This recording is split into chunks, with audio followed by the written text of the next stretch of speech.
damos la bienvenida al doctor Raúl Rivarola, a quien le cedo la palabra para que comience la jugosa presentación que seguramente nos ha preparado para hoy. Muchas gracias por venir. Adelante, doctor. Bueno, gracias por la presentación. Has hecho una excelente síntesis, que a veces estos currículums se hacen muy largos y pesados, ¿no? Quiero agradecer esta posibilidad que fue sugerencia y motivada por mi amigo Luis. Me resultó un poco difícil decir por dónde encaro esta charla, porque creo que hay un geólogo, por lo menos hay un geólogo ahí en el grupo. Acá estamos también hablando de alguna manera como de capas geológicas, ¿no? Están las capas geológicas, está la superficie del suelo del terreno y después lo que se construye arriba, ¿no? Lo que se hace en ese terreno. Bueno, acá el enfoque va a ser un poco así. Debo partir vamos a hablar si bien de salud mental, vamos a hacer una muy breve pasada para que tengan una idea de la problemática de salud mental en la Argentina y en el mundo. Después vamos a entrar en el mundo psíquico, ¿sí? En el mundo del psiquismo, del carácter, la personalidad, ¿sí? Lo que podemos llamar el mundo interno, que es lo que muchas veces nos problematiza porque no sabemos cómo proceder o resolver ciertas situaciones que la vida cotidiana nos ofrece o nos depara. Voy a tratar de pasar rápidamente esta filmina. Primero, fíjense la definición de salud mental de la OMS, ¿no? Donde habla de estado de bienestar interno, en el cual una persona desarrolla sus capacidades potenciales, afronta y se adapta a las dificultades y desafíos del mundo natural y humano, mantiene el equilibrio psicoanímico, emocional, realiza actividades productivas y creativas y contribuye a su realización personal y al desarrollo también, y aporta algo a la civilización en la medida que uno se realiza como persona. Son una serie de conceptos que si lo tuviéramos que hacer una encuesta grande, veríamos que estamos a veces un poco lejos de alcanzar esta definición ideal de salud mental. Lo cual no quiere decir que no tengamos salud mental, pero a veces hay situaciones que la ponen en riesgo o más que en riesgo, en una situación de problemática. La pandemia invisible, ¿a qué le he llamado pandemia invisible? Fíjense que el 12% de todos los problemas de salud corresponden a salud mental, a trastornos mentales. Cifra mayor a la del cáncer y de los problemas cardiovasculares, que es lo que normalmente nos preocupa o nos tiene siempre como alerta, ¿no? El 50% de los problemas de salud mental comienzan desde antes de los 14 años. Esto es para los padres o futuros padres, donde tienen que decir cómo hago yo para que mi hijo se desarrolle mentalmente bien, y se me fue, bueno. Y el 75% de los problemas o trastornos leves, moderados, a veces graves, antes de los de 18. Y un dato importante es que entre el 35 y 50% de los trastornos no reciben ningún tratamiento, o si reciben alguno no es el adecuado, lo cual habla de la falta de recursos profesionales y de formación para abordar esta temática que de alguna manera podemos decir que es invisible, ¿no? Y acá algunas cifras a nivel de la organización Organización Mundial de la Salud, ¿no?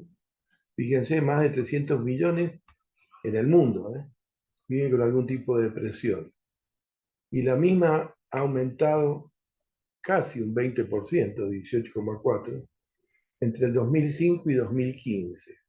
No tengo cifras más actualizadas del 2020, pero es un dato importante que habla de un proceso de acentuación de los trastornos depresivos. En el mundo hay 264 millones, más o menos, ¿sí?, que presentan algún trastorno de ansiedad, esto del año 2019. Y cerca de 800.000 suicidios cada año, siendo la segunda causa de muerte en personas de 15 a 29 años. Todos estos indicadores son indicadores, yo diría, si tuviéramos que ponerle un color, en un color rojo o por lo menos naranja oscuro, ¿sí?, ante el cual hasta ahora los gobiernos y las políticas de Estado de muchísimos países no la ven, miran para otra parte o destinan muy pocos recursos. Acá la prevalencia, esto es para la Argentina, en la población mayor de 18 años fue de 30%. Y el riesgo proyectado de tener un trastorno mental o psíquico hasta los 75 aumenta al 37%.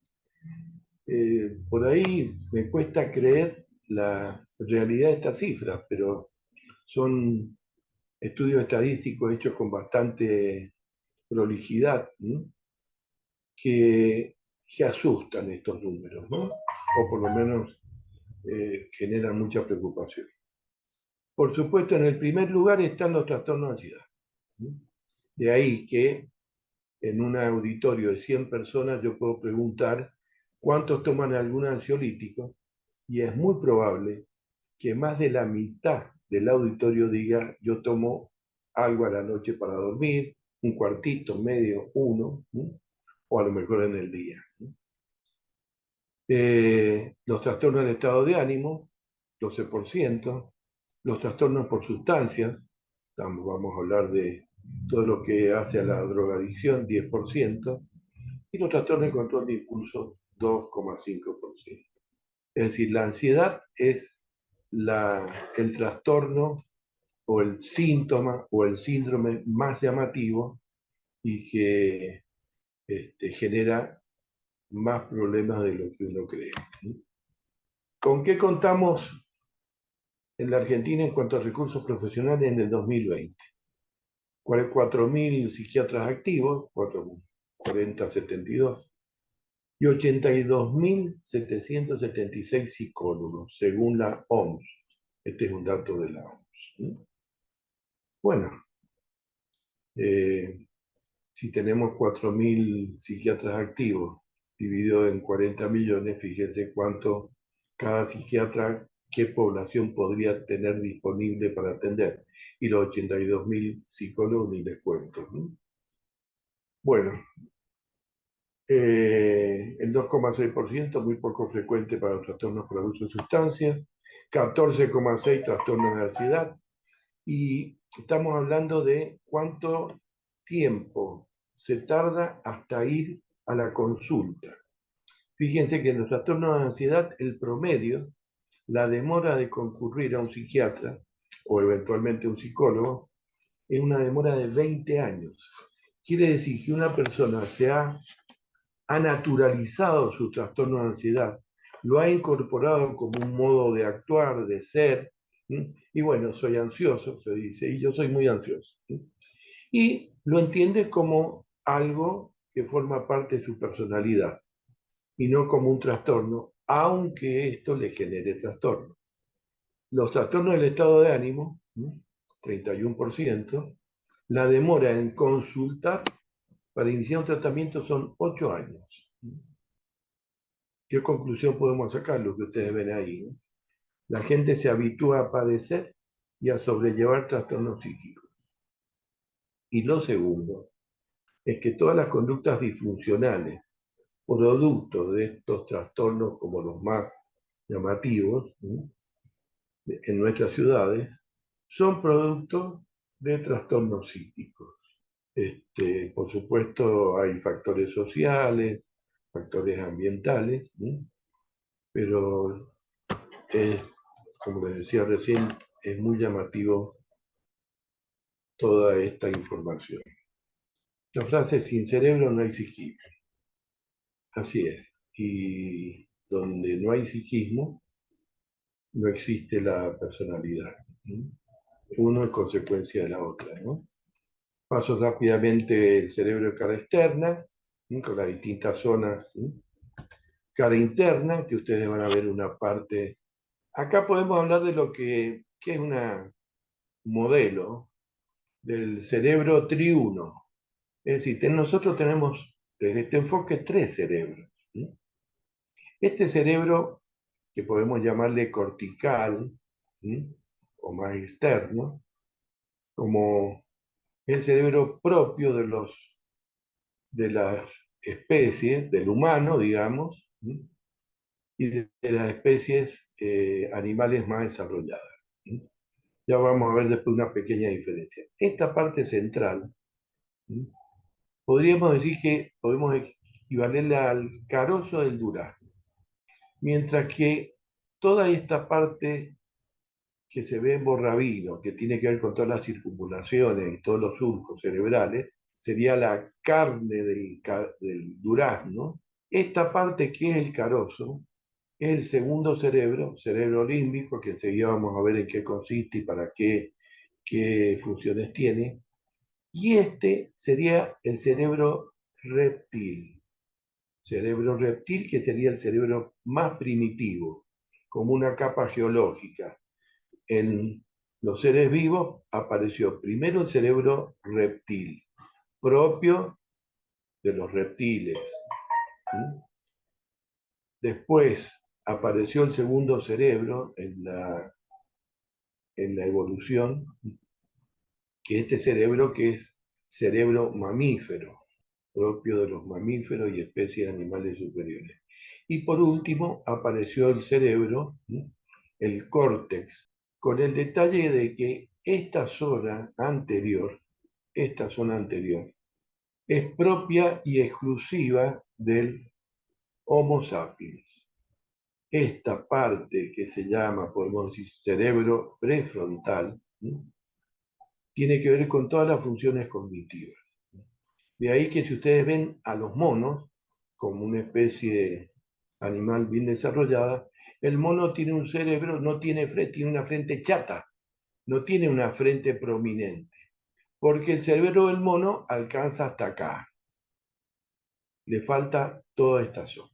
Este cerebro, anatómicamente, con una serie de detalles que no tiene sentido entrar, tiene 5 sistemas, ¿sí? Como si dijéramos 5 sistemas equivalentes a lo que un sistema computacional tiene. ¿Sí? El sistema cortical prefrontal. ¿Sí? Si uno se toca la frente, lo que está debajo de la frente es este sistema prefrontal. ¿Con qué tiene que ver? Y es responsable de que las funciones mentales cognitivas, inteligencia concreta, abstracta, pensamiento operativo y reflexivo, imaginación, atención, memoria, orientación temporoespacial, autoconciencia, conciencia reflexiva, conciencia de la temporalidad del tiempo, quiere decir del antes, del ahora y del después, y del juicio crítico. Cuando este cerebro se afecta, una de las enfermedades más presentes hoy en día tiene que ver con las demencias, ¿sí? Y la enfermedad de Alzheimer. La enfermedad de Alzheimer en un momento de su evolución afecta todas estas funciones. Sistema frontal sensitivo. Yo le he puesto homínidos. Por debajo del Homo sapiens están todos los tipos, las características, los distintos hombres, desde los primeros, que tenían estas funciones. Porque, insisto, este sistema cortical prefrontal es propio del Homo sapiens, no de los hombres homínidos anteriores a la aparición del hombre, del Homo sapiens. Por supuesto, nosotros tenemos este sistema porque, de vuelta, son capas geológicas, ¿no? ¿Cuáles son las funciones y a qué se dedica esta zona? ¿O cuál es su responsabilidad, podemos decir? Recibe todos los estímulos del interior del cuerpo, receptores internos de posición, dolor, ardor, y del exterior del cuerpo, visión, audición, receptores de contacto, gusto, olfato, tacto, calor y frío. Porque la visión y la audición son telereceptores, ¿sí? Son receptores a distancia, mientras que el gusto, el olfato, el tacto, el calor y el frío son receptores de contacto. El sistema cortical frontal motor, estamos la parte de lo sensitivo que tenemos y la parte motora, ¿sí?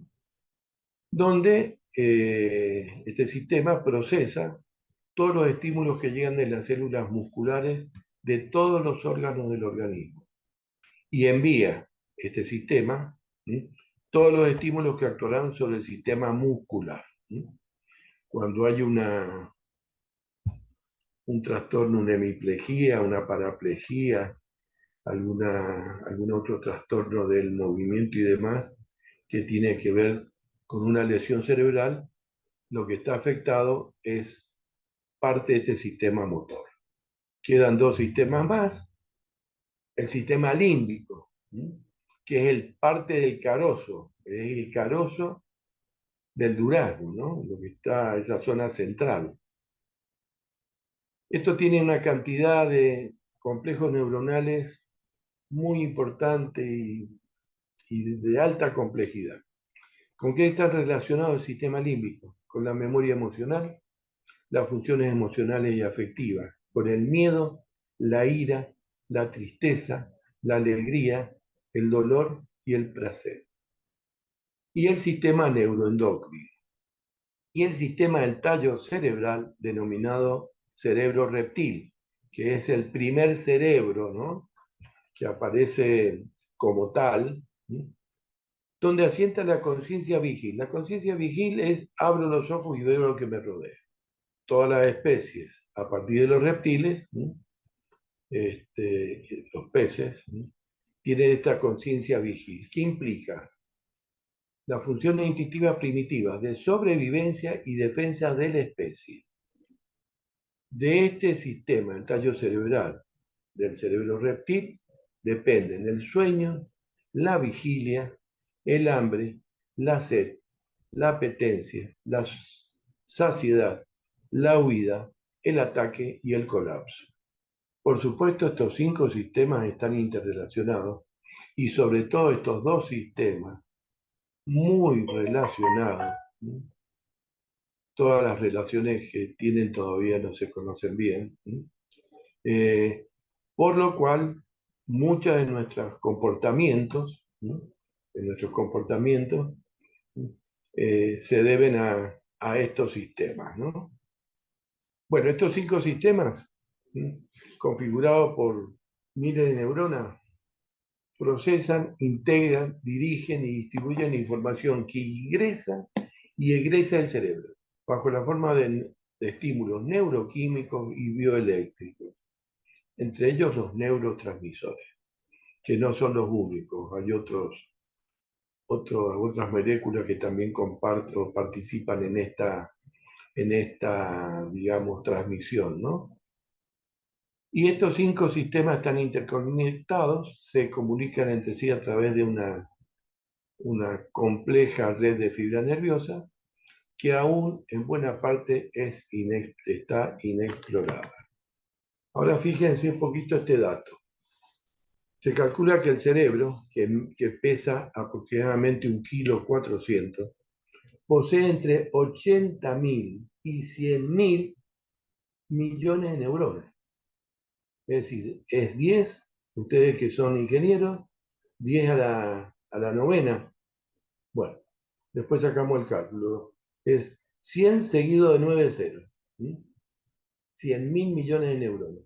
Y a su vez cada neurona posee una capacidad de 1.500 conexiones variable este número, que tiene la condición de crecer, establecer nuevos contactos o eliminarlos o suspenderlos.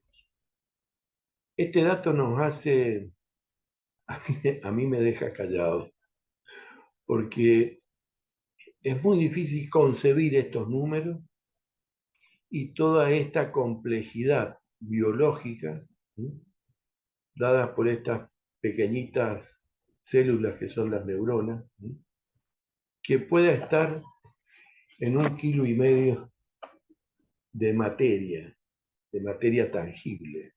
Y esto nos hace pensar la complejidad que implica cualquier estudio neuroquímico, neurofisiológico, y nos hace también entender la capacidad que tenemos como seres humanos para poder afrontar y resolver todo lo que la naturaleza como tal nos plantea como desafío, como adversidad, como sobrevivencia o supervivencia, ¿no?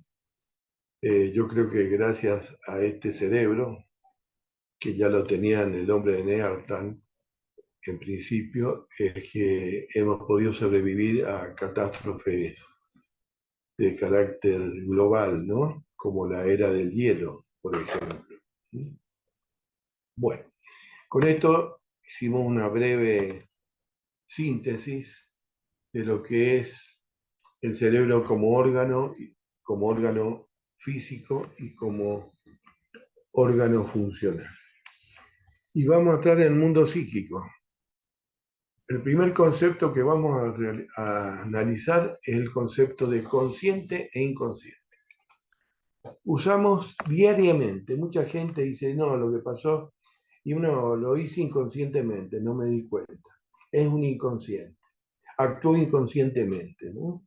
Tenés que tener conciencia, tenés que actuar con conciencia, lo cual es fácil decirlo, pero como no estamos instruidos, no se nos ha enseñado, enseñanza que yo creo que tendría que estar en el colegio secundario, comenzar, digamos, de a poquito en los últimos años de la primaria, en el colegio secundario, tener estos conceptos que nos ayudarían a poder tener una conducta más adecuada, más armónica y entendernos sobre todo a nosotros mismos.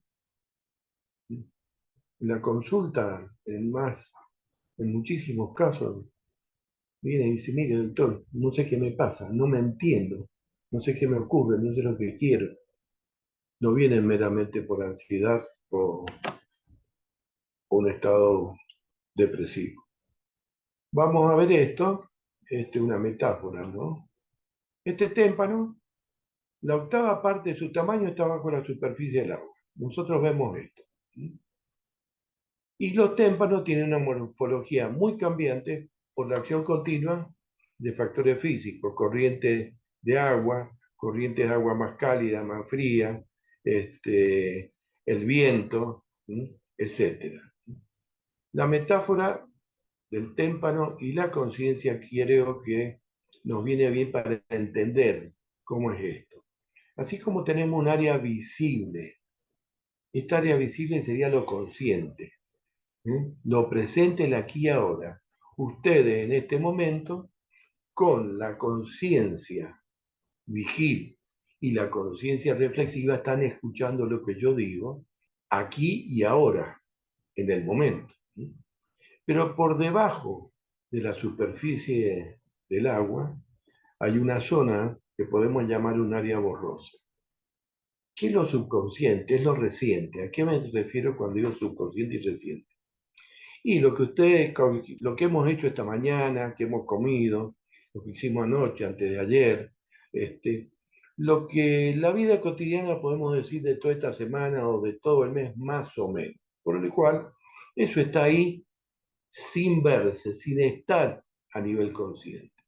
Si yo pregunto qué comieron hoy día, o qué cenaron anoche o desayunaron ayer, ustedes van a buscar en esta área, a decir, ayer a mediodía comí tal cosa. Y hacen consciente lo que hasta que no le hice la pregunta estaba ahí guardado, registrado, como en un primer nivel de archivo. Y después hay una tercera parte, que es el área oscura, es lo inconsciente y lo pasado. Área oscura no en el sentido de malo, ¿no? Acá área oscura porque esta zona del témpano es muy oscura y solamente se puede ver con, si uno va con luces, porque estamos hablando que este témpano tiene acá arriba 80, 90 metros y para acá abajo tiene 200, 300 metros. No llega a la luz. Bueno, esa zona oscura, si la llevamos a concepto de consciente e inconsciente, es lo inconsciente, lo pasado. Lo pasado que no tenemos, no lo tenemos presente, a no ser que lo busquemos. Yo les puedo preguntar, por ejemplo, ¿cómo fue el cumpleaños de 10 años de cada uno de ustedes? Y en este momento todos están pensando, primero, si tuve cumpleaños. Segundo, ¿quién estuvo? ¿Qué me regalaron? ¿Dónde estuve? ¿Quiénes estaban? Y no vamos a tener, podemos tener más o menos información, pero a veces no toda la información a los 10 años. Y si yo me voy a los 3 años de edad de ustedes, de todos nosotros, y pregunto, ¿cómo vivieron el cumpleaños de 3 años o de 2 años, que nuestros padres lo festejaron con alegría, con entusiasmo, con un montón de globos, con un montón de niñitos y etcétera? No dicen, no lo sé. Es decir, bueno, puedo contar lo que me contó mi mamá, pero yo no tengo conciencia de cómo fue mi cumpleaños. ¿Sí? Pero el cumpleaños sucedió, sucedió. Y como sucedió, este magnífico cerebro que tenemos lo registró, ¿sí? Y lo guardó en ese archivo profundo que quedó en la profundidad, digamos, de la memoria, ¿sí? A lo que llamamos inconsciente.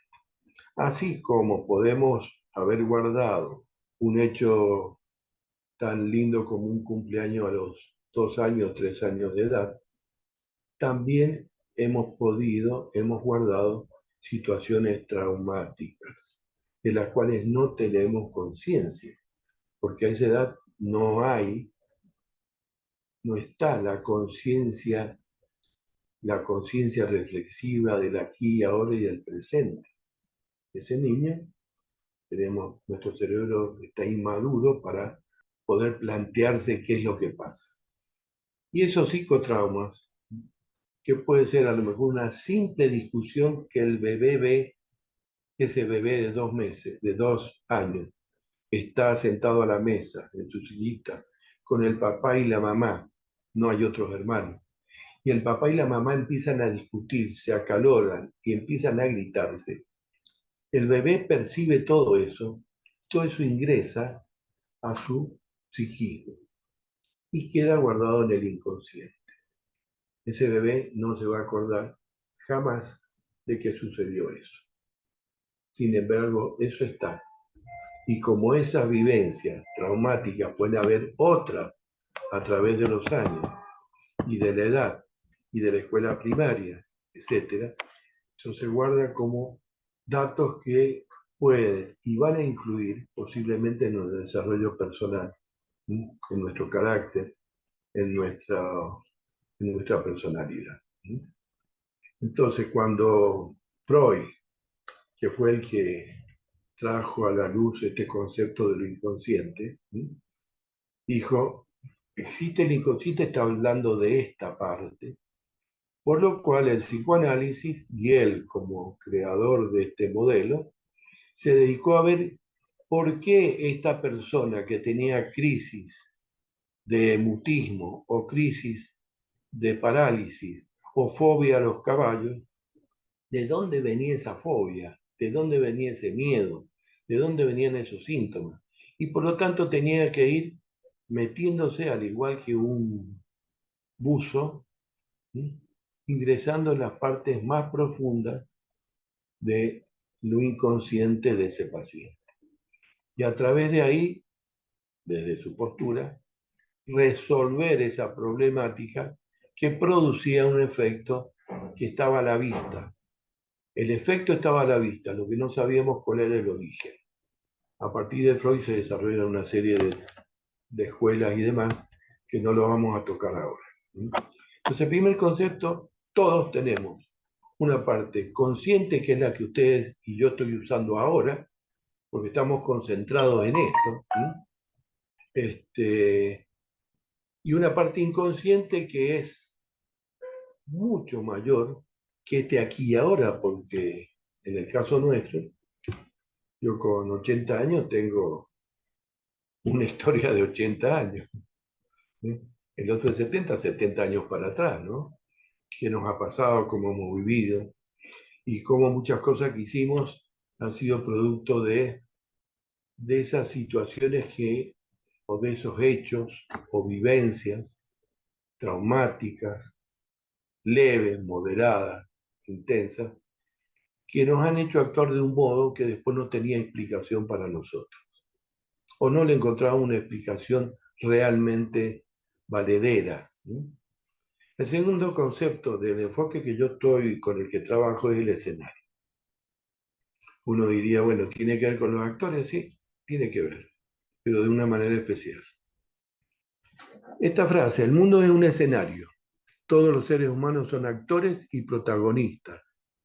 Todos tienen sus entradas y salidas en las infinitas escenas de la vida cotidiana.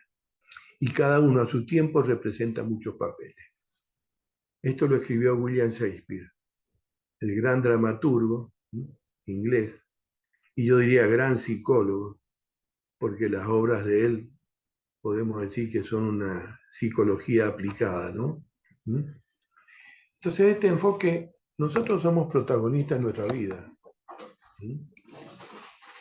Y estamos en este momento en este escenario. ¿Cuál es el escenario? Bueno, digamos este escenario virtual donde ustedes están escuchándome y yo a su vez estoy tratando de explicar y de transmitir lo que pienso y creo.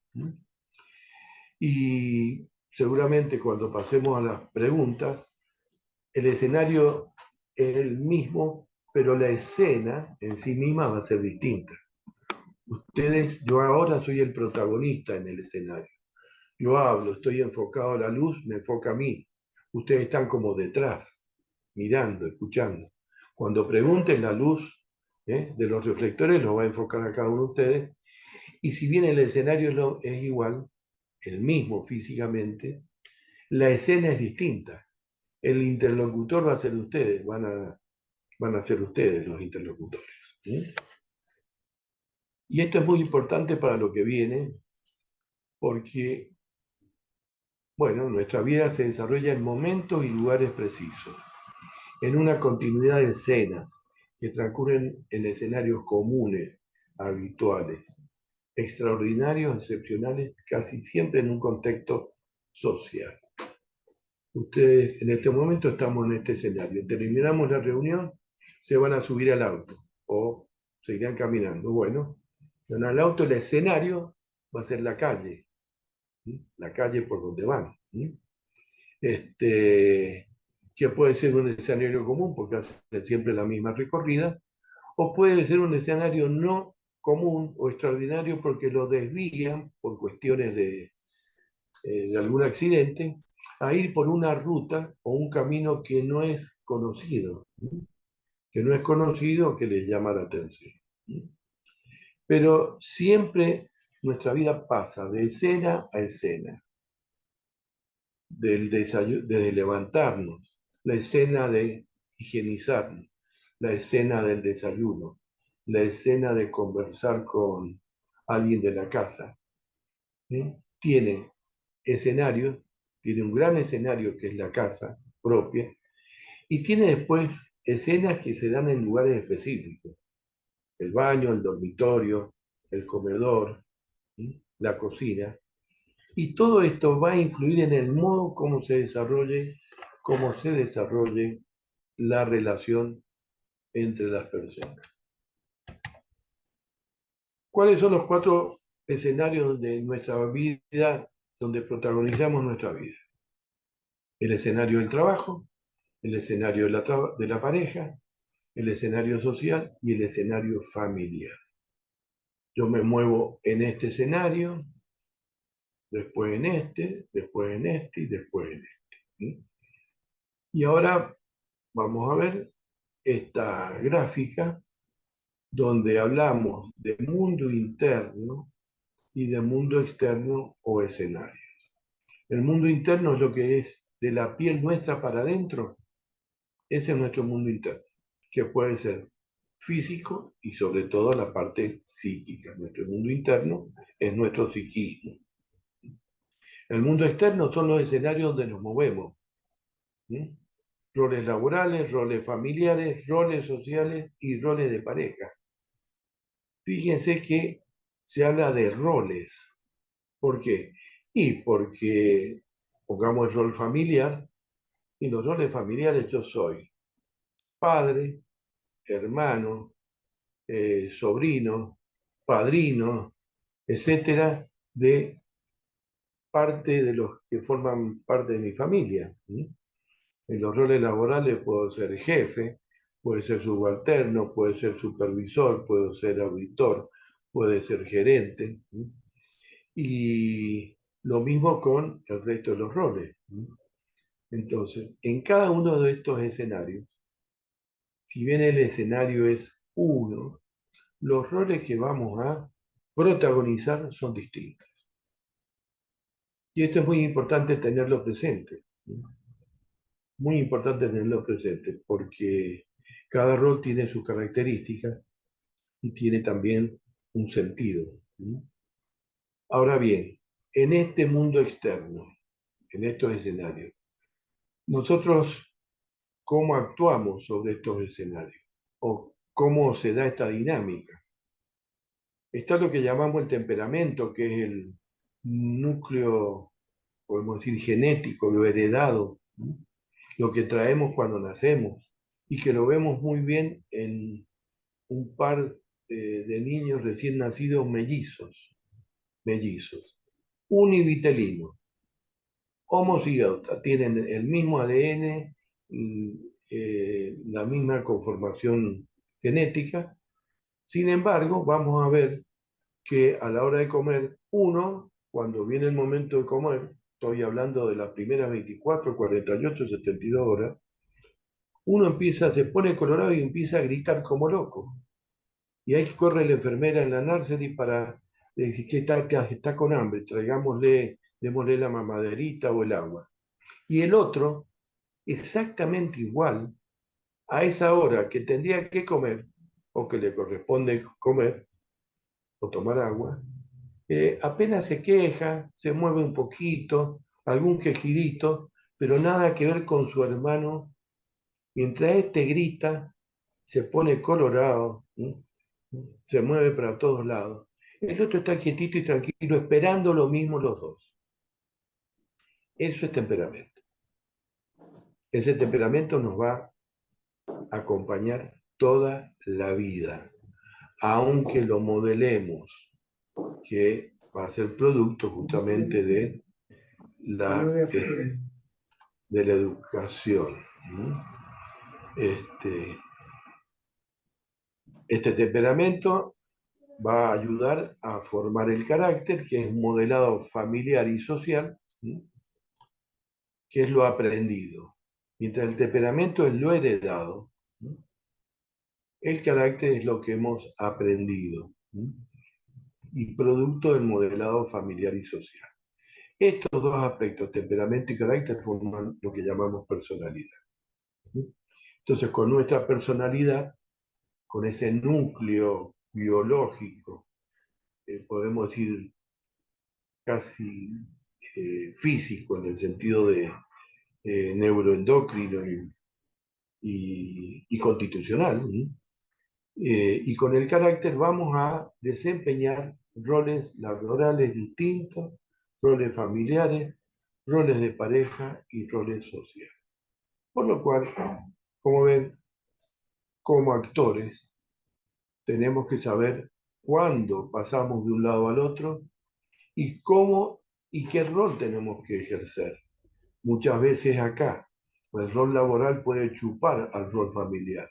Y este papá, gerente o presidente de una empresa importante, viene a la casa y no se saca la camiseta de presidente ni de gerente general.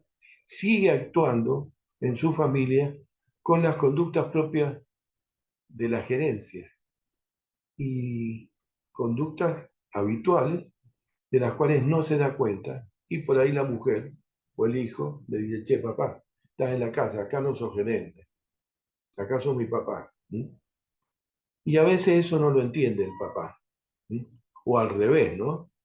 La mamá, que es maestra, con 6 horas por día, viene a la casa y sin darse cuenta sigue ejerciendo el rol de maestra y no el rol de mamá, que es muy distinto al de maestra. Bueno, lo mismo ocurre en todo esto. Una reflexión en este aspecto. Quiere decir que nosotros tenemos un menú de comportamientos muy grande o muy amplio que tenemos que conocer bien para no errar y no actuar como gerente en mi casa, ni tampoco actuar como papá sobreprotector en el trabajo. O querer ser, tratar en los roles sociales con los amigos, querer ser el padre de los amigos, o el jefe de los amigos, ¿no? O lo que fuera. Bueno, vamos a seguir. El silencio de ustedes es algo muy interesante porque me hace pensar qué estarán pensando o cómo me están siguiendo. Bueno, vamos a ver con las preguntas. ¿Terminaste? Bueno, ¿cómo estamos en tiempo? Bueno, listo, mira. Esto, que era lo que sabía que iba a pasar, de alguna manera, es como que hubiéramos rascado la primera parte, la primera capa geológica, ¿sí? de la exposición esta que no he podido hacerla más breve porque tiene su complejidad, ¿sí? Tiene su complejidad. Así que podemos parar acá y si ustedes quieren más adelante, no sé, cuando les parezca bien, podemos seguir con lo que falta, porque este es yo les estoy presentando como el contexto de donde yo, como persona, con mi psiquismo voy a actuar y de qué manera debo actuar para tener una relación armónica con el medio, relación armónica laboral, relación armónica y productiva familiar, de pareja, social, ¿sí? Que sean relaciones productivas, sanas, relaciones sanas, ¿sí? Y demás. Así que bueno, dejo acá y ustedes dirán. Muchísimas gracias, Raúl. Muy explícito. Y bueno, yo creo que esto da para que en otras conferencias más que vos protagonices como disertante principal, podamos ir llegando al centro de la Tierra, por decirlo en modelo geológico. Felicitaciones en lo personal y en nombre del Ateneo, por supuesto, un abrazo muy grande.